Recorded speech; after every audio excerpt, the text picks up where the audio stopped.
Olá, muito boa tarde. Hoje o programa Eclésia antecipa a liturgia do próximo domingo. Dia 13 de maio é também o Dia Mundial das Comunicações Sociais. Temas que motivam a nossa reflexão. Está connosco o Frei José Nunes, dominicano e professor na Faculdade de Teologia da Universidade Católica Portuguesa, e também o Padre José Carlos Nunes, diretor-geral da Paulus Editora. Muito boa tarde, obrigado por estar na nossa companhia aqui no programa Eclésia.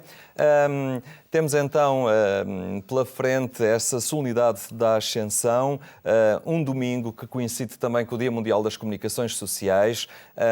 Frei José Nunes, desta vez o Papa Francisco alerta-nos e chama a atenção para o problema das notícias falsas, não é? Algo que está a penetrar um bocadinho no leque informativo dos vários meios, das várias plataformas que utilizamos hoje. Pois, e esse é o primeiro ponto, digamos assim, do texto, da mensagem, que é todo sobre a busca da verdade, não é? O subtítulo é "A verdade vos libertará". E claro, quando há notícias falsas, não é falsas só no sentido de mentira. O Papa explica isso muito bem. É também falso em todo o sentido da notícia que desumaniza, ou que é apenas uma parcela da realidade, ou que esconde determinado, e que não contribui realmente para a edificação de uma comunidade humana melhor, digamos assim. Tudo isso está dentro das falsas notícias, não é? E então há esse apelo a que vivamos na verdade. A verdade libertará. A verdade trará certamente mais conhecimento, mais felicidade, mas sobretudo, depois para quem é cristão, a verdade é Jesus, não é? E portanto, a verdade é o Jesus do Evangelho, o Jesus da paz, o Jesus do amor. E portanto é essa verdade que na comunicação também transmitirá vida às pessoas, não é? Eu depois, agora quem é especialista da comunicação é aqui o Padre José Carlos. Sem dúvida. Mas se houver oportunidade, ainda se leria aquela pequenina oração com que termina a mensagem do Papa, que é muito bonita. Padre José Carlos Nunes, realmente está relacionado com a Paulus Editora, é diretor-geral desta editora, e qual é a sua percepção também deste fenómeno que começa a inundar um pouco essas várias plataformas que hoje muito utilizadas? Hoje as pessoas já não leem apenas os jornais tradicionais, os órgãos de informação típicos, mas muito nas redes sociais, onde a informação não é muito controlada, e este é um problema que se coloca particularmente nesse âmbito. Sim, e o Papa Francisco alerta antes de mais para esta questão, esta realidade das notícias falsas, e que nós nem sempre temos essa percepção. Ora, é muito difícil... Passam por verdadeiras. Passam por verdadeiras, e é muito difícil nós, enquanto produtores de notícias, não só receptores, mas também produtores de notícias, pois cada vez que nos chega alguma coisa no Facebook ou por e-mail e imediatamente a enviamos para outros ou partilhamos com outros, sem ter ali um sentido crítico, faz com que também nós nos tornemos veículos de falsas notícias. E o Papa Francisco alerta para esta realidade e, ao mesmo tempo, aponta dois caminhos para poder estar atentos a esta realidade. E eu acho que esta mensagem é belíssima também por isso, porque o Papa Francisco não apenas denuncia esta questão das falsas notícias, e que, aliás, as estatísticas dizem que nós mais facilmente acolhemos as notícias falsas do que as verdadeiras, portanto há uma aptidão natural para as fake news. Em 70% elas mais rapidamente se divulgam, 70% em relação às outras, e por isso mexe também com toda a nossa estrutura de comunicação. Obviamente, ligado a isto está todo o fenómeno do mundo digital e todo o fenómeno da rapidez com que a comunicação invade a nossa vida. Claro. Frei José Nunes, de alguma forma, sendo um dominicano, podemos dizer que esta é uma mensagem, que a mensagem do Papa termina como uma referência a São Francisco de Assis e com uma oração muito bonita, em que o Papa faz um recurso, digamos assim, à oração de São Francisco de Assis. Não haver ódio que leva o amor, etc. Não estou na presença de um franciscano, mas certamente poderá nós somos comentar. Primos. Somos mendicantes, nascemos na mesma altura. Há uma tradição que diz que o São Domingos e o São Francisco até se encontraram e deram um abraço. Enfim, bom. Mas então, o Papa termina a mensagem com uma oração que é um decalque da famosa oração de São Francisco, mas aplicada às comunicações sociais. E então, isto é rápido, mas mesmo que não fosse, valia a pena, porque eu acho que é muito bonito. Então diz assim: Senhor, fazei de nós instrumentos da vossa paz. Fazei-nos reconhecer o mal que se insinua numa comunicação que não cria comunhão. Tornai-nos capazes de tirar o veneno dos nossos juízos. Ajudai-nos a falar dos outros como de irmãos e irmãs. Vós sois fiel e digno de confiança. Fazei que as nossas palavras sejam sementes de bem para o mundo. Onde houver rumor, fazei que pratiquemos a escuta. Onde houver confusão, fazei que inspiremos harmonia. Onde houver ambiguidade, fazei que levemos clareza. Onde houver exclusão, fazei que levemos partilha. Onde houver sensacionalismo, fazei que usemos sobriedade. Onde houver superficialidade, fazei que ponhamos interrogações verdadeiras. Onde houver preconceitos, fazei que despertemos confiança. Onde houver agressividade, fazei que levemos respeito. Onde houver falsidade, fazei que levemos verdade. Amém. Isto é uma peça. De facto, É uma oração que percorre os principais problemas e que afetam hoje uma comunicação mal conduzida, falsidade, agressividade, preconceitos, superficialidade, sensacionalismo, enfim, um rol de pontos negativos. Mas é quase um código deontológico isto. É quase. Todos os comunicadores. Pois, certamente. Mas o próximo domingo é um dia essencialmente também mariano, 13 de maio, Fátima volta a estar cheia de peregrinos. Frei José Carlos, Padre José Carlos, Paulos também nesse dia resolveu marcá-lo e assinalá-lo de uma forma algo própria, desde logo com um concerto que tem a curiosidade, procura trazer Fátima para Lisboa. É verdade. Aliás, o título do concerto chama-se mesmo Fátima em Lisboa. E acontece Fátima em Lisboa não apenas no espaço, que é a paróquia, a Igreja Paroquial Nossa Senhora de Fátima em Lisboa, mas também traz para Lisboa vários cânticos marianos que estão compilados na obra Com Maria, que editámos por ocasião do centenário das aparições de Fátima, que recolhe várias composições de vários compositores de música sacra contemporânea portugueses, mas com todos os arranjos do maestro António Cartageno.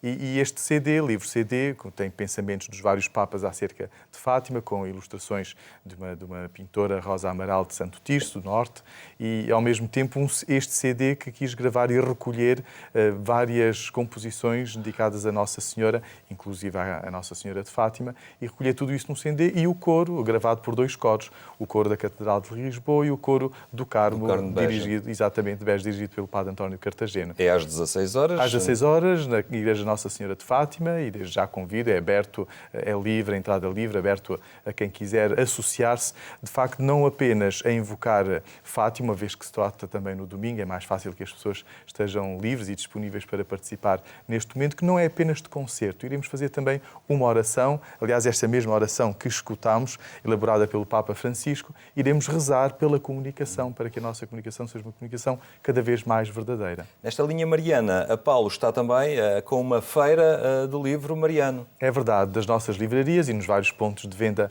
Paulos espalhados pelos países, sobretudo as livrarias religiosas associadas a Paulos. O intuito desta iniciativa foi não perder a quantidade editorial de obras que foram publicadas durante o ano do centenário. E foram mesmo muitas, não apenas editoras católicas, mas editoras generalistas também.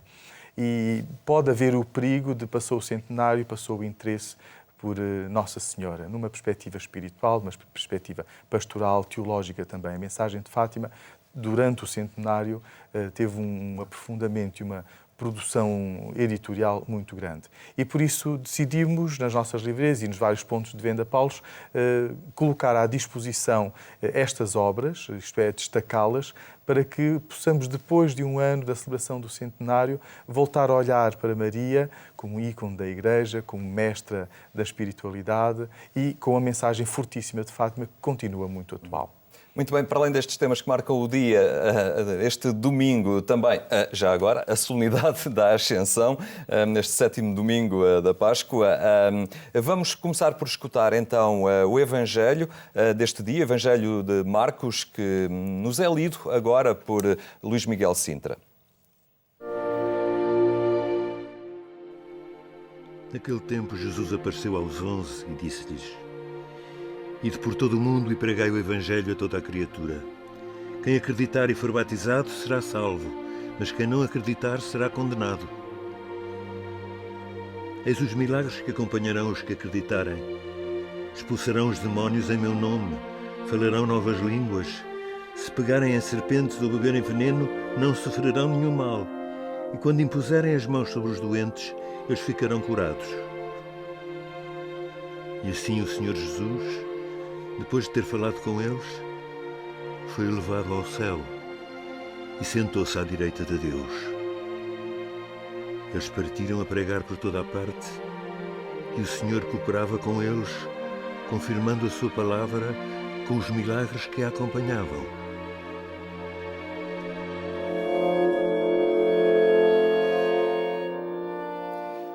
Para José Nunes, começo por si. Então vamos a Após isso. esta leitura do Luís Miguel Sintra. Muito bem feita, não é? Exatamente, e que nos introduz nesta parte do Evangelho de Marcos. Realmente há Jesus que aparece aos discípulos e que de alguma forma vem quebrar aquele estado de desânimo e desilusão em que eles se encontravam. Pois, nós dizemos sempre que não há provas da ressurreição, provas científicas, não é? Mas a verdade é que os discípulos fizeram algum tipo de experiência de que Jesus estava realmente vivo e que comunicava com eles, e isso depois é narrado em termos de aparições. Eles fizeram essa experiência de que Jesus estava vivo. E isso realmente mudou-lhes. Eles estavam desanimados, como dizia, e mudou-os completamente. Quer dizer, eles do medo, do desânimo, passaram à esperança, à crença, ao acreditar na vida e ao sem medo de ir por todo o lado falar do Evangelho. Aliás, é muito curioso porque este texto de São Marcos, aliás, como a primeira leitura que já lá vamos, não é, dos Atos dos Apóstolos, tem pelo menos essas duas afirmações. Quer dizer, no dia da Ascensão, Jesus é elevado ao céu, quer dizer, depois de ter aparecido, depois da ressurreição, ter aparecido de alguma maneira aos discípulos durante um tempo, depois isso deixou de ser tão frequente e então eles dizem que foi elevado aos céus, não é? Desapareceu, nunca mais voltou assim a aparecer de maneira tão evidente. Então, essa é uma afirmação clara do texto. A outra é a do mandato missionário, quer dizer, a Ascensão também é uma festa missionária. Jesus vai para o céu, mas antes de partir para o Pai, dá novamente um mandato missionário aos discípulos. Vocês agora vão por todo o mundo. Pregar, curar, anunciar e fazer o bem, etc. E, portanto, há aqui uma dimensão missionária muito grande nesta festa da Ascensão. E eles vão ser capazes, isto tem a ver também com a questão que o Henrique punha, eles vão ser capazes de desempenhar essa missão porque já não estão no desânimo e têm alguém que os acompanha. Jesus tinha dito, eu vou para o Pai, mas eu estarei convosco todos os dias até ao fim dos tempos. E onde estiverem reunidos 2 ou 3 em meu nome, eu estarei no meio deles. Quer dizer, Jesus desaparece, digamos assim, mas eles continuam a sentir essa presença que lhes dá coragem, esperança, ânimo, alegria, etc. Para José Carlos, de alguma forma, é aqui que a aventura começa, não é? Agora que cada um é então projetado para o mundo. E, de facto, a reflexão que eu faço deste Evangelho, precisamente na solenidade da Ascensão, ligada ao Dia Mundial da Comunicação Social, tem a ver com isto. A verdade sobe ao céu. Porque Jesus disse, eu sou o caminho, a verdade e a vida. Ora, o facto da verdade subir ao céu implica em nós 2 movimentos. O primeiro movimento é que o nosso olhar acompanha a verdade.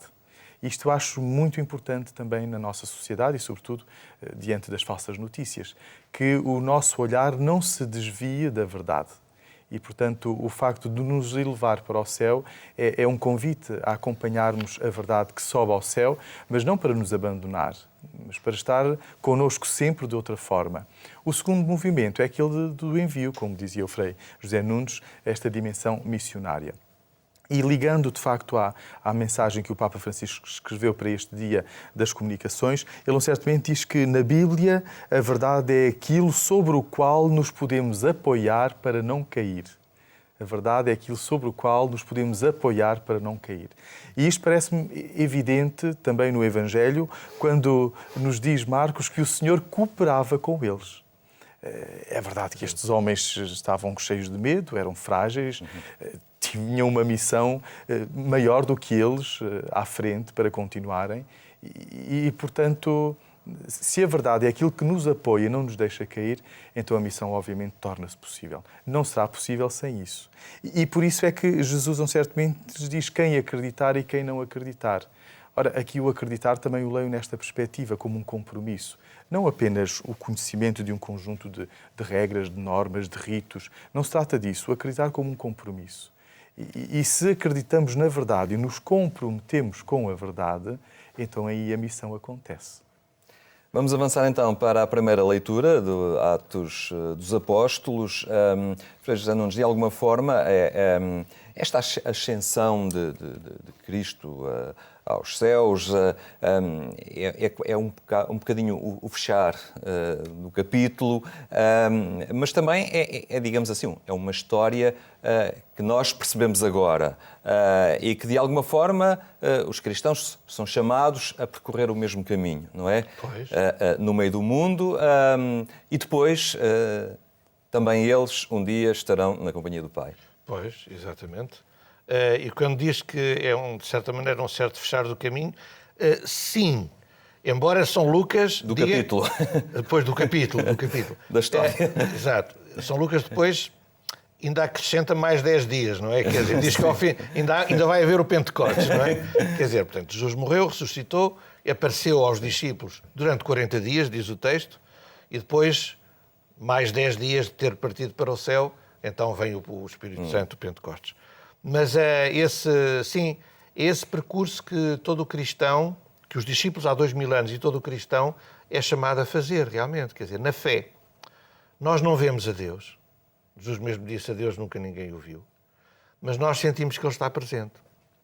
Jesus também deixou de partilhar a vida fisicamente com os seus amigos, com os discípulos e com outras pessoas.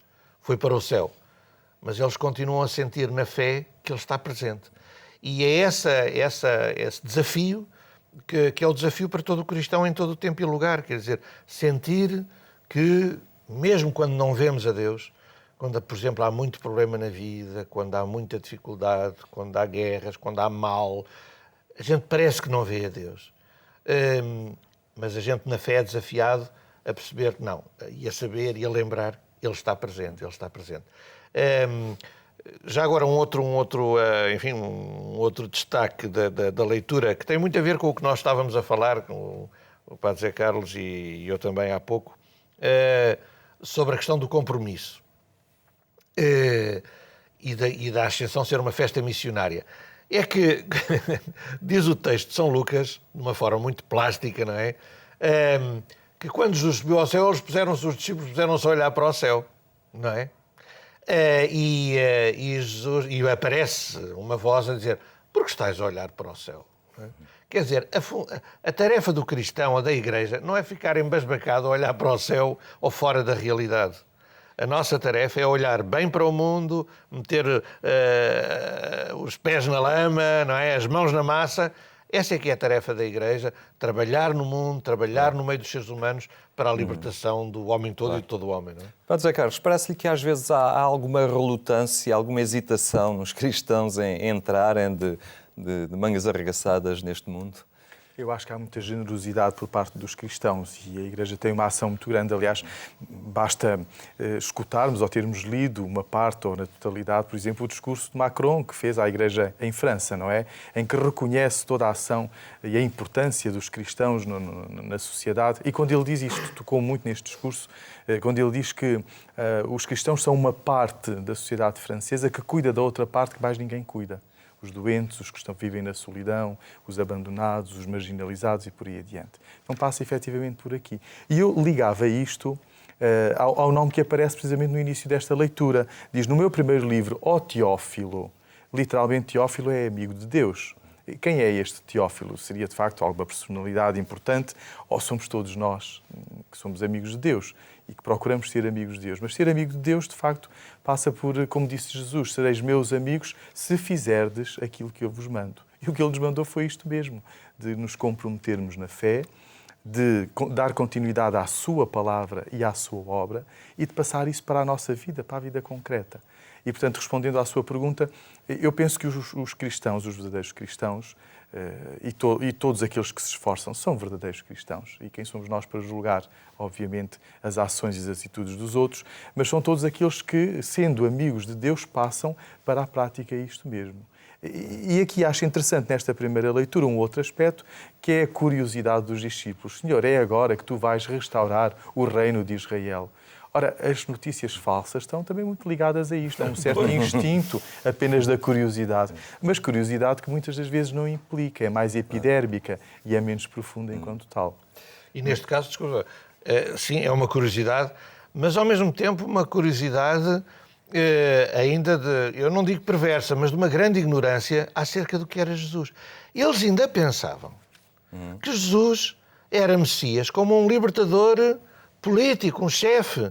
E, portanto, bom, durante a vida terrena não tinha conseguido implantar o reino. Mas agora que tinha ressuscitado, será que é agora que tu vais mesmo ser o rei disto tudo? Quer dizer, ainda havia um bocado de confusão nisto tudo, não é? Pronto, vamos concluir só a segunda leitura, que nos fala da esperança. Não temos tempo para comentar muito, mas esta leitura aos Efésios falava-nos então deste caminho ao encontro dessa esperança. O tempo não nos permite ir mais além, nós ficamos por aqui, mas ficou o essencial também nestes textos bíblicos reservados para este domingo. Agradecemos a vossa presença hoje entre nós.